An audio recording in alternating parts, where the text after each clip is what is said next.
All right, to conclude our babbling with Dr. Foss. Did you say babbling? Yes, I did, because it's babbling with Boba.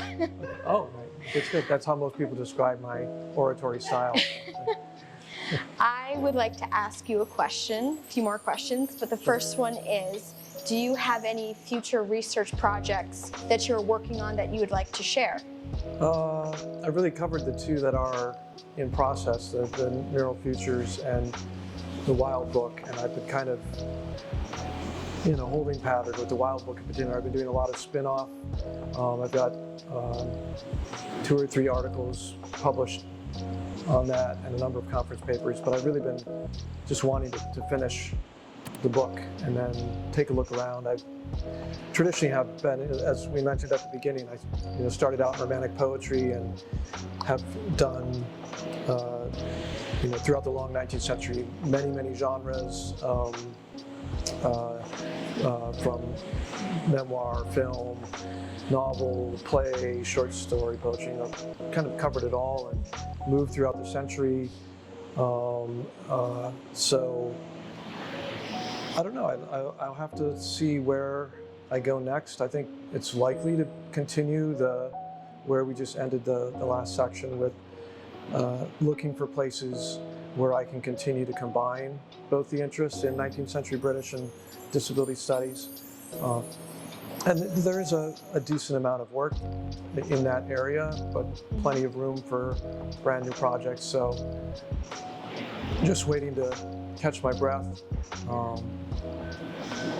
Some bubble tea, delicious bubble tea. That sounds great. Take a look around and then see where I'll go from here. So I actually don't have any specific plans at the moment. Yeah.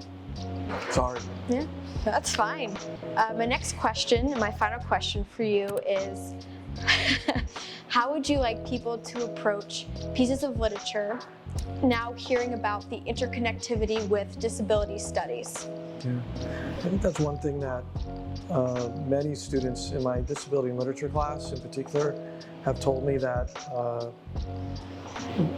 they never really read text in the same way again, and suddenly they're looking and disability is everywhere.